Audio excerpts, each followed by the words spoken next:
this whole Captain Marvel thing, the whole thing is just turning out to be really, really, really fishy. There's lots of things going on right now with it, and it's just not looking good for Captain Marvel.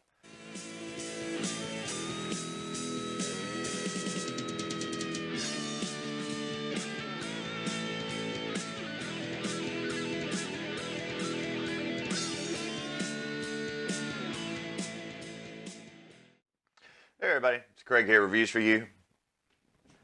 Alright, so it seems like this empty theater thing is just getting more and more momentum. I've got, well, I talked to one of our local theaters here, and it seems the same thing happened here that is happening in this article I'm about to read to you. This is coming from Bounding Into Comics. So it says, new reports on empty theaters at Captain Marvel add to movie's controversy. New reports on empty theaters for Captain Marvel's weekend showings are the latest in the movie's ongoing controversy. Now, we know the controversy was with Rotten Tomatoes, first dumping 50,000, wants to sees and everything else. All right, and then, of course, you got Fandango up in there, and it's just a lot of things that just really didn't happen the way it was supposed to happen. And you can go on Twitter right now and just do a search for Captain Marvel empty theater and look at all the posts of the pictures, that people are taking from inside of theaters. I can tell you around here right now, I could post some screenshots around here of what's actually being done. But I'm going to go on with the article here. It says, we spoke with a movie theater manager who asked for anonymity. He told us they had exactly 25 no-shows for every showing of Captain Marvel on Thursday through Saturday. The manager told us this was definitely abnormal. It's definitely not normal. People usually show up when they pay for tickets. I'm not sure what it is. We've seen big groups not show up before, but they get refunds. I asked whether or not these tickets were purchased in bulk, but that information isn't available. I'm not sure if they were bought all at once because Fandango doesn't give us that information, but exactly 25 no-shows for every show is probably statistically impossible. That's a quote from the theater manager. The manager would also add, I would say it's someone trying to make the ticket sales look better than they really were. He would also indicate he saw significant drop-offs in ticket sales from Sunday at his theater. Sunday for Captain Marvel wasn't good, and Monday and Tuesday were terrible. There were like a 75% drop-off from Sunday. This is at his particular theater. Box Office Mojo reports that Captain Marvel's Sunday take was only $38.8 million domestically, which domestically is the U.S. and Canada. A drop-off of over 26% from Saturday.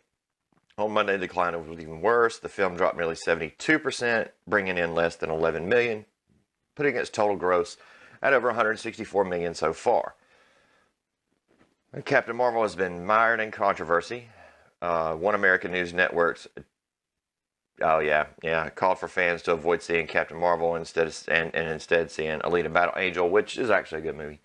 Following Brie Larson's comments, I don't really care about her comments. It really didn't affect me a whole lot. She was looking for some more diversity in the people that were there. So, that really didn't affect, anything I had to do with it. But she wanted less white men covering her on the press tour and reviewing the movie. Whatever. What do you make of these reports of empty theaters? Do you think people are trying to prop up Captain Marvel during its opening weekend? Well, I can tell you this. I've read another article that says it's on par with doing Black Panther numbers, which I can tell you it is not even close. Black Panther did $700 million domestically and $646 million globally, which, as of today, you're looking at a 72% drop already for Captain Marvel. Now, this weekend coming up is going to be a big telling weekend for it because the second weekend is always going to be the big showing because a lot of people don't want to go the first weekend. They want to listen to the reviews, make up their own mind. They don't want to be overcrowded or anything else. So they actually go watch the movie on the second weekend. So this weekend is going to be extremely important for Captain Marvel as far as her real numbers go. We already know that China is about to boot the film out of China already. Yes, they did have a big opening, and I'll pull that up.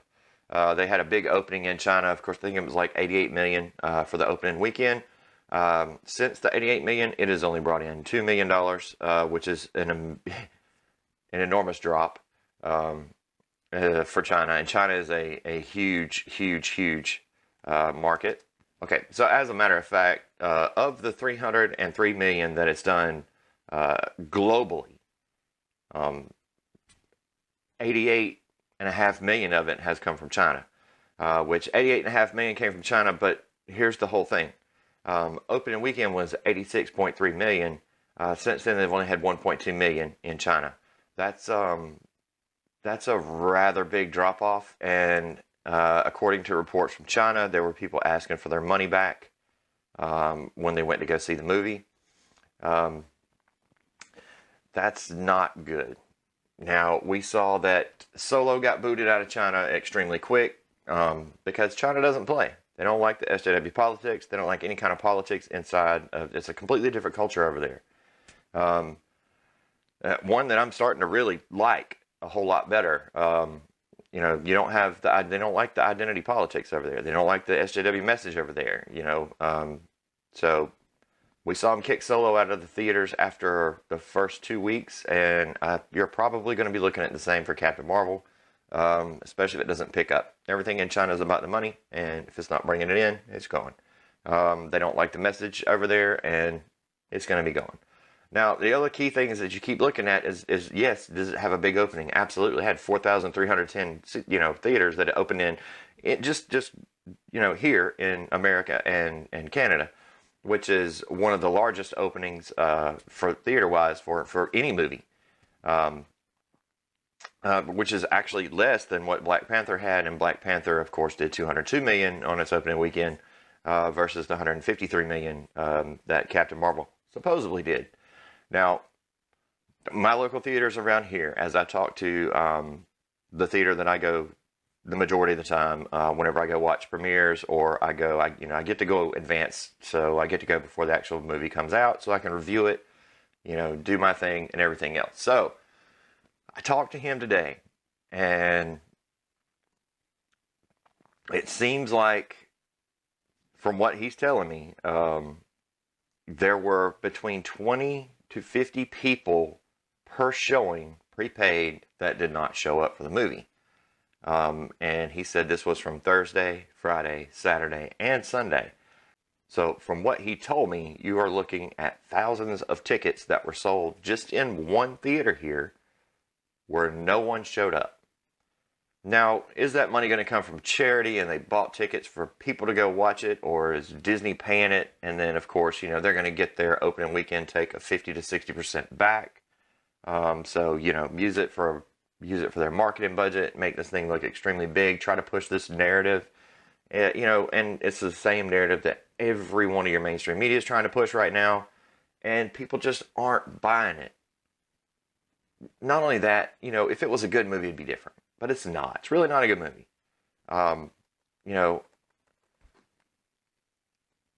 Is it going to make $1 billion?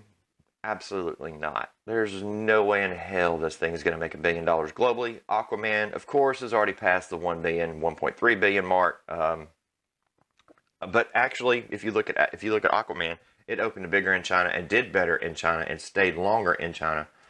People really related with the movie over there because it didn't have the identity politics in it. So, Australia, really known for being kind of more of a leftist type country, only did 10.6 million on opening weekend in Australia. So, for all you flat earthers, that's a real place, and those people didn't go watch the damn movie either. So, 10.6 million opening there, not really good. It actually did better in Indonesia than it did in Australia and freaking South Korea. But if you start looking at the drop-offs on every one of these, the drop-offs run between 72 and 89% for drop-offs after the opening weekend. You didn't see that for Black Panther. You also didn't see that for Endgame. You didn't see that for a lot of the Marvel movies. But the other thing that you didn't see, and you hear reports on it all the time, especially from Rotten Tomatoes, that's how everybody review bombed Black Panther because, you know, it was a black superhero. So I decided I'd go back through and look at the Rotten Tomatoes.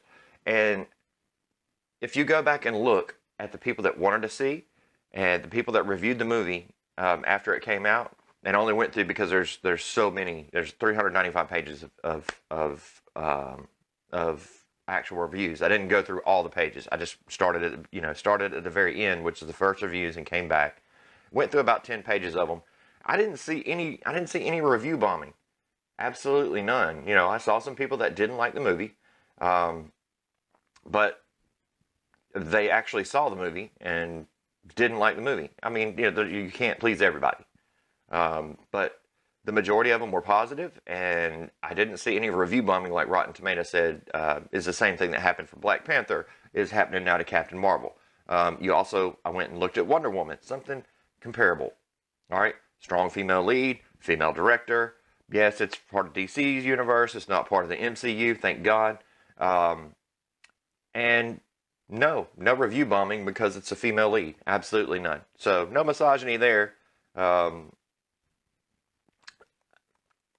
You know, this whole Captain Marvel thing, the whole thing is just turning out to be really, really, really fishy. There's lots of things going on right now with it, and it's just not looking good for Captain Marvel. There's no way this thing's going to get to 700 million domestically, and there's definitely no way this thing's going to get to 600 and something million globally. So you can take that, you know, it's tracking with Black Panther and just throw that in the trash. Right now, it's tracking with, oh God, just some horrible movies. Actually, it's underperforming right now, completely. So I don't know if Disney just didn't throw enough money into buying fake tickets, and trying to shove this narrative down our throat, or if just people just don't like the movie, because it just seems like there's just a ton of people that don't like the movie. If you don't believe me, there are tons of reviews on YouTube, and they're not all by men. They're, the matter of fact, the majority are by women that do not like the Captain Marvel movie. And a lot of this stuff overseas, the reason they're not going to like it, well, guess what? Their women actually like men. So, you know, they want to see men in the movies. I have no problem seeing women in the movies. You know, I don't want to watch an all-male movie. It's just like a sausage fest to me, and I'd really like to see some really good characters. Would Brie make a really good character? Just not a Captain Marvel. I mean, I just think they need to recast Captain Marvel. Marvel's never been, you know, a real strong character to begin with ever since it left the DC universe and became Shazam over there, which I am actually looking for. I'm forward to. I will be seeing Shazam before it comes out in theaters, and I'll be giving you a review on it. So keep an eye out for that upcoming video. The next thing that I'm going to be reporting on here is going to be, I'm going to try and get some updates. I'm going to talk to 3 or 4 more theaters around here and see if they've had the same experience that my theater that I normally go to had, where they had thousands of tickets sold that people just didn't show up for. Got news for you. If I'm going to pay $18 a ticket, yeah, that's how much it was here. If you're going to pay $18 a ticket and there's thousands of people and they didn't show up, I'm getting my damn money back. So, something odd, something strange. I'm Craig. Reviews for you. Like, subscribe, share. Remember to lick that like button down there. Subscribe if you're not a subscriber, if you want some more content like this, or if you want some more content on any pop culture, any culture wars, anything that's going on, and especially Star Wars news, because I am all up in it. And remember, I am Craig316. My facts don't care about your feelings. We'll see y'all in the next video. I am out of here.